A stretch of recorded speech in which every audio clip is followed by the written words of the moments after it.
Olha só, existe um fantasma, uma sombra, que está assombrando o futuro da inteligência artificial. É um problema sério que ameaça transformar as nossas ferramentas mais brilhantes em máquinas de gerar conteúdo sem o menor sentido.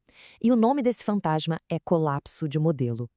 E essa frase, por mais forte que pareça, não é coisa de ficção científica, não. É um alerta bem real de pesquisadores que estão vendo um ciclo muito perigoso se formar. A IA, nessa fome insaciável por dados, pode acabar, sem querer, consumindo o próprio veneno. Para a gente poder mergulhar de cabeça nessa questão, a gente vai se basear numa entrevista fascinante. Foi um papo que a especialista em neurobusiness, Merenês Pereira, teve com a própria IA, o Gemini, sobre essa, digamos, crise existencial. Então vamos lá. O que está acontecendo exatamente?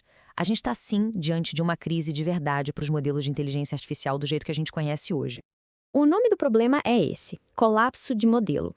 E o que é isso? Bom, é o que acontece quando a IA começa a aprender a partir do que ela mesma cria, sabe? Em vez de aprender com dados originais, feitos por humanos, ela começa a se basear numa imitação da realidade, e não na realidade em si. A analogia que estão usando é bem poderosa e até um pouco assustadora.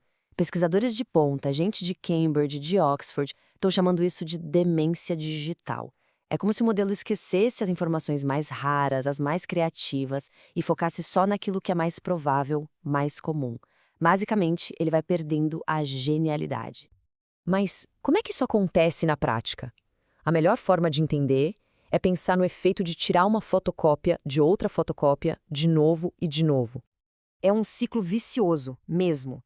Olha só, tudo começa com dados humanos, de alta qualidade. Só que com a internet ficando cheia de conteúdo feito por IA, os novos modelos começam a ser treinados com esses dados sintéticos. E a cada nova geração, a qualidade cai um pouquinho, os erros aumentam, até que no final, o resultado é só um borrão irreconhecível do original. E a diferença aqui é gritante.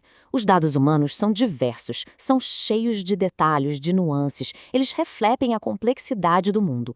Já os dados que a IA gera recursivamente, eles se tornam repetitivos, super simplificados, uma imitação bem pálida da realidade. E essa é a parte mais preocupante. Para um modelo específico que entra nesse colapso, o dano é visto como permanente. Não tem um botão de consertar. Seria preciso voltar lá atrás, nos dados puros, originais, que, por sinal, estão ficando cada vez mais difíceis de achar no meio de tanto conteúdo sintético. Ok, o cenário parece bem sombrio, né? Mas existe uma luz no fim do túnel. Existe uma solução. E, o mais curioso, é que ela depende totalmente da nossa interação com a tecnologia. O antídoto se chama curadoria humana. Isso leva a gente para uma pergunta que é fundamental. Quando a gente usa IA, será que estamos acelerando esse colapso? Ou, na verdade, a gente pode estar ajudando a evitar que ele aconteça? A resposta, no fim das contas, depende de como a gente interage com ela. E na entrevista da Marinês Pereira com o Gemini, surgiu uma analogia perfeita para isso. Pensa assim, existe a abordagem junk food e a gourmet. A abordagem problemática, a junk food, é quando alguém sem muito conhecimento gera um texto, não revisa, não edita e simplesmente publica. Isso só polui a base de dados. Já a abordagem ideal, a gourmet, é quando o especialista usa a IA como um assistente, um ponto de partida, mas depois edita, refina, adiciona o próprio conhecimento. Então, o ponto-chave é esse: curadoria. Quando uma pessoa coloca ideias originais, quando ela edita, valida o conteúdo que a IA gerou, esse ciclo vicioso é quebrado. O que se cria é um dado híbrido de altíssima qualidade que enriquece o ecossistema digital em vez de poluir. Certo, agora vamos ampliar um pouco a visão. Como é que esse problema de dados poluídos aparece em escala global e, mais importante, como afeta a experiência de todo mundo no dia a dia? Vamos imaginar que os grandes modelos de IA, tipo Gemini, o ChatGPT, bebem de um oceano global de dados. A quantidade de informação de alta qualidade no mundo todo, livros, artigos científicos, jornalismo de primeira, é tão gigantesca que funciona como uma proteção, sabe? Isso torna o modelo central, o núcleo dele, mais resistente a esse colapso. Só que o perigo mora na baía poluída. Ou seja, a experiência local pode piorar e muito. Se a base de dados em português, por exemplo, for inundada com conteúdo ruim, de baixa qualidade, a nossa janela de acesso à IA fica suja. As respostas para quem usa o serviço nesse idioma ou nessa região começam a ficar medíocres mesmo que o cérebro global da IA continue superpotente. Ok, então com esse cenário em mente, como é que a gente pode, de forma ativa, construir um futuro com uma IA melhor, mais inteligente e desviar desses problemas? Existem sim algumas estratégias bem práticas. Uma técnica que especialistas usam, por exemplo, é dar os comandos em inglês para assuntos mais globais.